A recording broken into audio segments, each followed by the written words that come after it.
Imagine a country with no natural resources, kicked out of the Federation, facing riots and mass unemployment, and then becoming one of the richest nations on Earth. This is not fiction. This is Singapore. So how did Singapore go from a struggling port town to becoming one of the richest and most admired nations on the planet?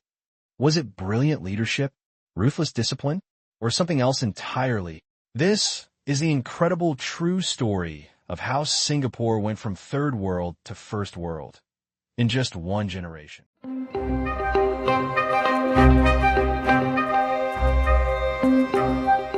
In the mid-20th century, Singapore was not the global financial center you know today. It was a struggling port city under British colonial rule, overcrowded, underdeveloped, and boiling with ethnic and political tensions. By 1963, Singapore joined the Federation of Malaysia in hopes of building a stronger economic and political future. But that union was short-lived. Deep ideological and racial differences between the ruling parties in Kuala Lumpur and Singapore created a fragile alliance. Within just 2 years, tensions reached a breaking point. Riots erupted between Chinese and Malay communities. Accusations flew on both sides. And on August 9, 1965, Malaysia bao Singapore. It was a moment that shocked the world and devastated its people. Lee Kuan Yew, Singapore's first prime minister, stood before cameras to announce the separation. His voice cracked, his eyes welled up, and as he wiped away tears, he said,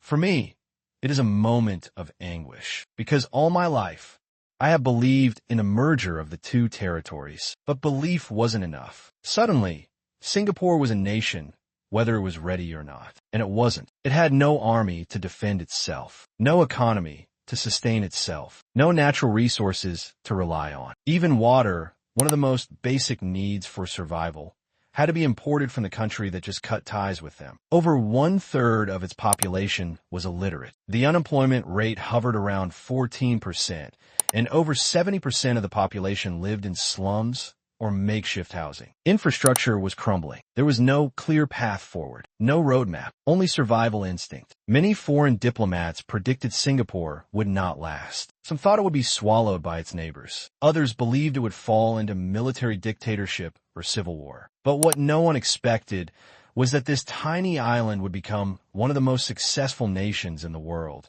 in less than one lifetime. Under Lee Kuan Yew, and with the help of brilliant civil servants like Goh Kong Swee and S. Rajaratnam, Singapore launched a bold experiment. They opened their doors to foreign investors at a time when most developing countries were turning inward. They offered political stability, tax incentives, anti-corruption guarantees, and a strategic location right in the heart of Asia. The result was astonishing. American, Japanese, and European companies began setting up factories in Singapore. These weren't just sweatshops. They were tech manufacturing centers with higher wages and skills training. The government didn't just welcome capital, it guided it. Through the Economic Development Board, Singapore planned which industries to attract: electronics, petrochemicals, shipbuilding, and later, finance and tech. To support this rapid industrialization, the government launched massive training programs. Workers were taught new skills. Engineers were sent overseas. Entire technical institutions were built from scratch. Education and workforce planning were treated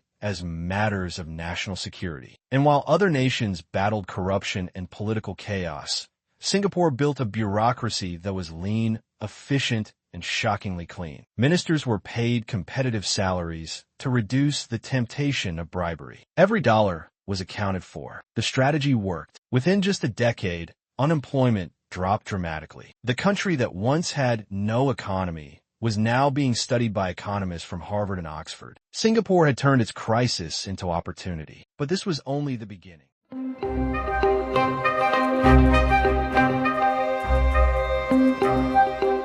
Singapore's rise was never just about money. It was about mindset. And from the beginning, the government made one thing clear: discipline wasn't optional. It was essential. To build a nation from scratch, Singapore enforced strict laws. Littering, vandalism, even spitting in public. These weren't just bad manners. They were criminal offenses. Critics called it authoritarian. But for Singapore, it was order. It was clarity. It was survival. The country gained a reputation for being clean, efficient, and safe. Streets were spotless, crime was low, and trust in public institutions soared. At the heart of it all was education. From an early age, children were taught not just to memorize, but to compete. Schools focused on science, technology, engineering, and math. Scholarships sent top students abroad. When they returned, they brought back ideas that would shape the future economy. Singapore also redefined what success looked like. It wasn't just about degrees, it was about skills. Technical schools were upgraded. Vocational training was respected. This wasn't just social policy, it was economic strategy. Geography, too, became a weapon. With known natural resources, Singapore transformed its location into its greatest asset. Positioned at the crossroads of major shipping routes, it developed one of the world's busiest ports, and an airport that became a global hub. As the 20th century drew to a close, Singapore shifted again, this time from manufacturing to finance, logistics, and high-tech services. Banks, biotech firms, and global data centers began to appear across the skyline. And through it all, Singapore stayed independent, diplomatic, and fiercely pragmatic. It maintained close ties with both the United States and China. It played mediator in global forums. It refused to be anyone's pawn. Today, Singapore is more than just a city. It's a symbol of what discipline, education, and strategy can achieve. It reminds us that size is not destiny, and that a country's future is built, not found. In a world where size often defines strength, Singapore defies that logic. From swampland to skyscrapers, from racial riots to racial harmony, from crisis to one of the richest nations per capita, Singapore's story is a masterclass in what leadership, unity, and long-term thinking can achieve. But perhaps the real lesson isn't about Singapore at all. It's about us. What can we learn? What would happen if more nations planned like Singapore, governed like Singapore, or invested in their people the way Singapore did? Because this island didn't just build an economy, it built a future. And in doing so, it built hope.